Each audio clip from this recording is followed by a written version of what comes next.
हाँ, good morning students. आज हम कॉन्स्टिट्यूशन के बारे में कुछ चर्चा करेंगे। और आज दिनांक हो गई 27 जून 2021। तो संविधान जो है हमारा भारत का, उसके जो समय काल है 1600 से 1765 ईस्वी का। अंग्रेजों का भारत आगमन हुआ था, उस टाइम अंग्रेजों का भारत में आगमन हो चुका था। उसके बारे में हम चर्चा करते हैं। तो 1600 ईस्वी में ईस्ट इंडिया कंपनी की स्थापना हो चुकी थी हमारे भारत में। तो कंपनी ने भारत में किस तरह से अपना जो संप्रभुता स्थापित की आई, वो एक व्यापारिक संस्था थी जो EIC कंपनी थी। जो EIC, ये तो एक व्यापारिक संस्था थी।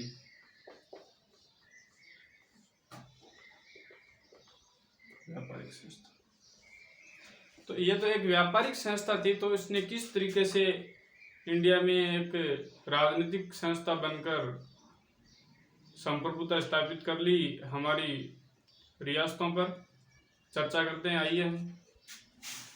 तो ईस्ट इंडिया जो कंपनी है, इसकी स्थापना 1600 ईस्वी में हो चुकी थी। इसके बारे में पहले पढ़ भी चुके हैं हम।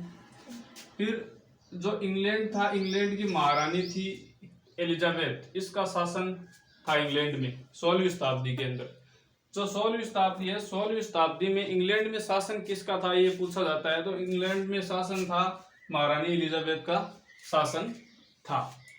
महारानी एलिजाबेथ का शासन था। उसी ने कंपनी के प्रबंध की जो समस्त शक्ति है, एलिजाबेथ की सरकार ने कंपनी के जो प्रबंध की समस्त शक्ति किसको दी थी? एक गवर्नर और 24 सदस्यीय एक परिषद हुआ करती थी।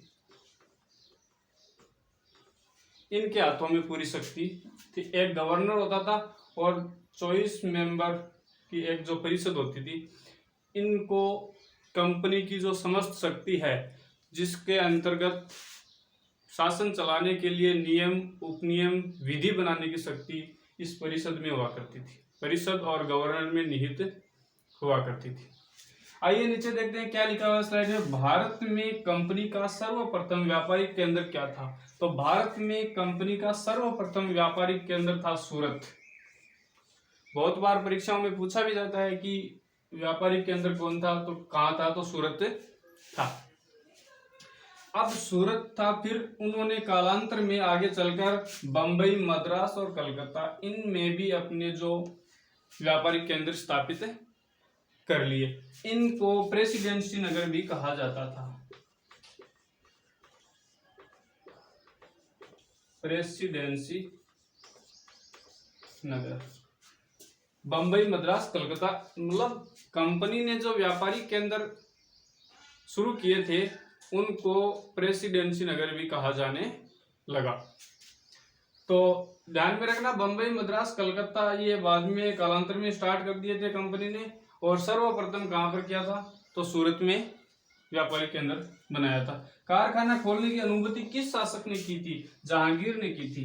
ये मुगल बादशाह था जहांगीर, उसने EIC कंपनी को यहाँ पर व्यापारिक केंद्र खोलने की अनुमति प्रदान की थी। तो देखिए, जो ब्रिटिश कंपनी आई थी हमारे यहाँ पर, तो वो तो एक व्यापार करने के लिए आई थी और उन्होंने भारतीयों की मदद से ही यहाँ पर व्यापार स्टार्ट किया था। लेकिन वो धीरे धीरे क्या है कि संप्रभुता स्थापित करने लग गई और अपनी जो रियासतें थी उन रियासतों पर एकाधिकार कर लिया अपना। तो अगली स्लाइड में देखते हैं हम क्या है।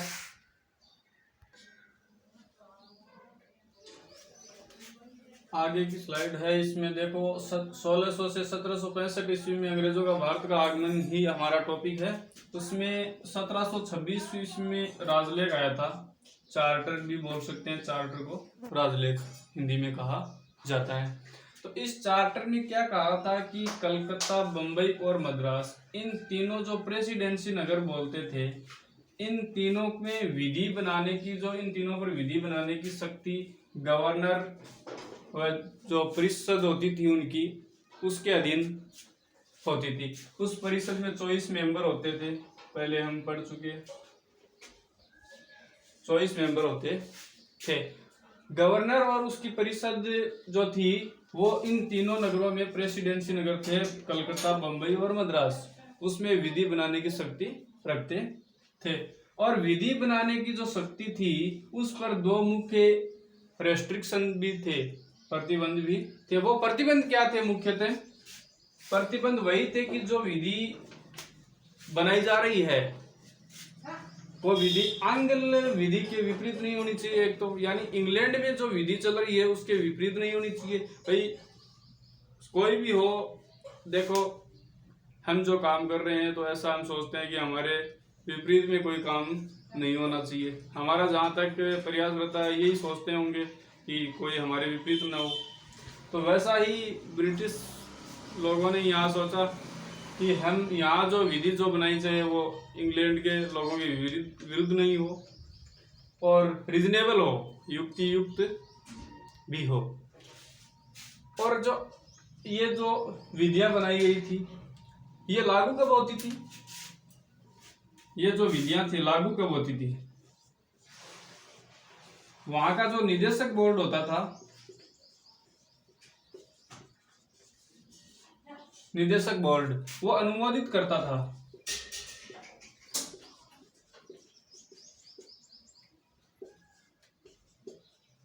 वो अनुमोदित करने के बाद में लागू करता था। यानी वहां का जो कंपनी का निदेशक बोर्ड होता था ब्रिटिश में, वो उस विधियों को, उन विधियों को वेरीफाइड करता था, उसके बाद में हमारे यहाँ इंडिया में लागू होती थी।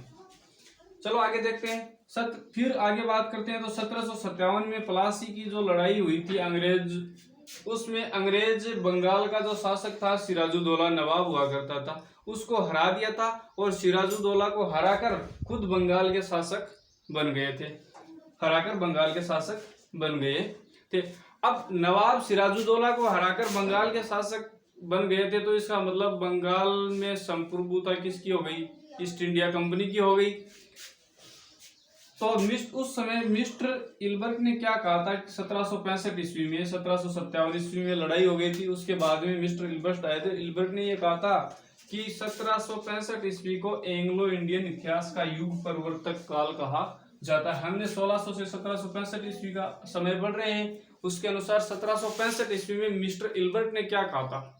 उन्होंने ये कहा था कि ये जो काल है 1765 का, उसको बंगाल का युग परिवर्तक काल कहा जाता है और मुगल जो साम्राज्य था उसके पतन का काल भी कह सकते हैं, क्योंकि धीरे धीरे मुगल साम्राज्य खत्म होता जा रहा था और ब्रिटिश साम्राज्य स्थापित होता जा रहा था। तो ब्रिटिश शासकों ने यहाँ पर संप्रभुता स्थापित कर ली थी।